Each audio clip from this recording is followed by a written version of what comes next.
حياكم الله من جديد. الاحتفاء باليوم العالمي للغة العربية اقترن هذا العام بحدث من نوع خاص، فقد أدرجت منظمة الأمم المتحدة للتربية والعلم والثقافة اليونسكو الخط العربي في تراثها غير المادي. وقالت المنظمة إن الخط العربي شكل دائما رمزا ثقافيا أساسيا في العالمين العربي والإسلامي، فهو فن الكتابة بالعربية بطريقة سلسة تعبيرا عن التناسق والجمال أيضا. وفي زمن هيمنت فيه الكتابة الإلكترونية وتراجع فيه عدد الخطاطين المختصين، يقدم الأمريكي إيفريت باربي النموذج الآخر لعاشقي الجمال لهذا الخط العربي، وهو القادم من خارج الموروث الثقافي العربي. ترك إيفريت موطنه في ولاية تينيسي الأمريكية ليبدأ رحلته مع دراسة الخط العربي في دمشق، ومنها إلى لبنان حيث استقر هناك منذ 10 سنوات. قصتنا التالية تأتينا من بيروت، وفيها نستمع إلى الحكاية الملهمة لشاب أمريكي غير حياته مدفوعا بشغفه اللامحدود بممارسة الخط العربي تعلما ورسما وتدريبا.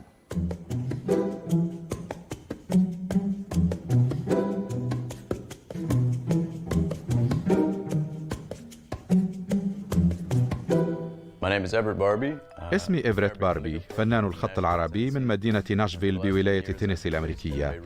خلال السنوات العشر الأخيرة استقريت في بيروت. بدأت بدراسة الخط العربي عام 2009 حينما كنت أقيم بالعاصمة السورية دمشق. تلقيت دروسا خاصة ما بين الجامع الأموي وباب توما وحي القمرية، ومنذ ذلك الحين تابعت دراستي وممارستي للخط العربي.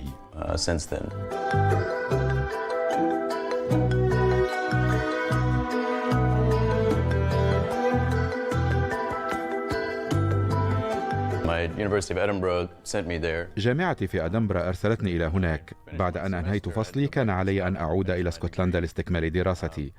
كنت آمل في العودة إلى سوريا، لكن الحرب كانت قد بدأت عام 2011 فاخترت المجيء إلى بيروت. التقيت هنا عددا من أساتذة الخط العربي، لكن أفضل من صادفتهم كانوا في إسطنبول في منطقة تدعى إرسيكا، وهي بمثابة قبلة الخط العربي الإسلامي.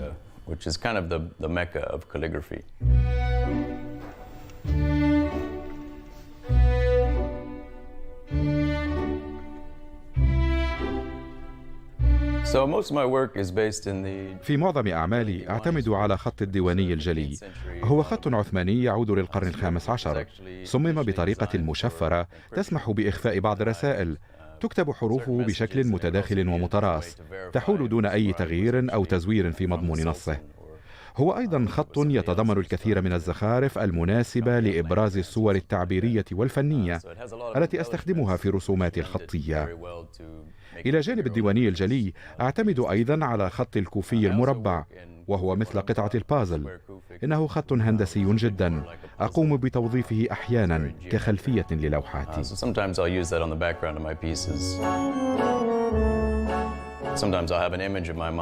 أحيانا تكون لدي في ذهني صورة معينة وطريقة ترجمتها كتابة.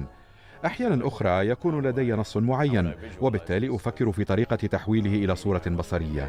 كيف أختار ما أرسمه؟ هذه أمور وأفكار تحضرني أحيانا وأنا نائم أو عند الاستحمام.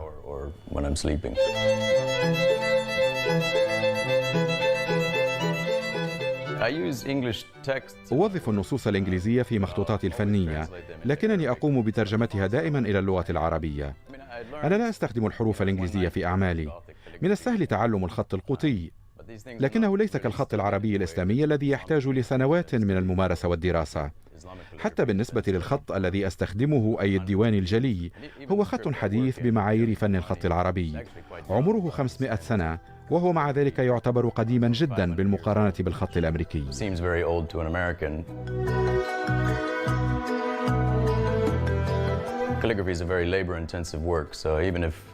الخط عمل يحتاج مجهودا كبيرا ومكثفا. إذا لم تخصص له حيزا واسعا من وقتك لن تنجح فيه. أثناء مقامي هنا في لبنان انغمست في الخط العربي بشكل كلي. بطبيعة الحال عندما اخترت الاستقرار في بيروت، عائلتي ساندت قراري، لكنهم كانوا يعلمون مدى صعوبة أن تكون فنانا، أو بالأحرى هذا أمر مستحيل. أمريكي يقرر العيش في لبنان. بالنسبة للبعض كان شيئا مريبا. خلال السنوات الخمس الأولى كانوا يعتقدون أنني أعمل مع CIA. في عقلية الأمريكان لبنان بؤرة حرب فقط، ومن لم يزر منهم المنطقة لا يعلم شيئا عن الثقافة الغنية هنا وحجم الفرص المتوفرة. لذا فقدرتي على العيش في بيروت والاعتماد على الفن كمورد جعلهم نوعا ما يشكون. لكن عندما يطلعون على حسابي البنكي وحجم المال القليل الذي أجنيه يدركون أنني لست من CIA.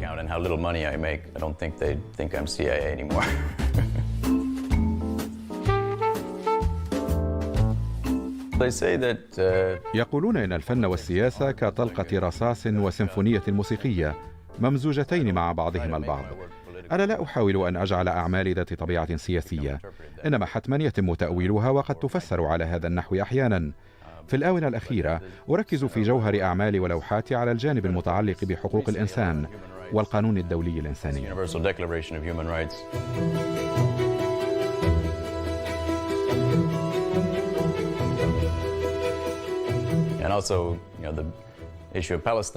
أيضا القضية الفلسطينية هي قضية قريبة جدا إلى قلبي.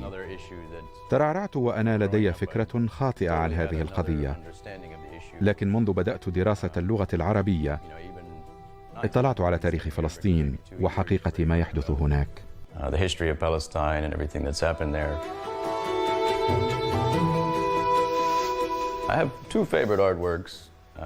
لدي عملان اثنان هما المفضلان لدي. اللوحة الموجودة خلف ظهري هي لخريطة فلسطين، أسميتها فلسطين 1948. هي مهمة جدا لي، استغرقت مني كثيرا من البحث وتجميع البيانات والمعلومات. هذا العمل في الأساس يصور مئات المدن التي كانت موجودة ضمن فلسطين قبل النكبة عام 48. هناك حوالي 400 بلدة فلسطينية أو أكثر تم إخلاؤها بالقوة من سكانها. العمل الثاني المفضل لدي هي لوحة بورتري للشيخ أحمد بامبا، أصور من خلالها أبياتا من قصائده.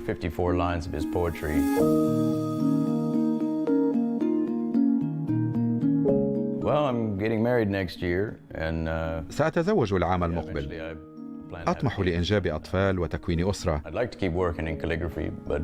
وأتمنى الاستمرار بالعمل في مجال الخط العربي. في الحقيقة ليست لدي خطة مسبقة، سنرى ما سيحمله المستقبل لي.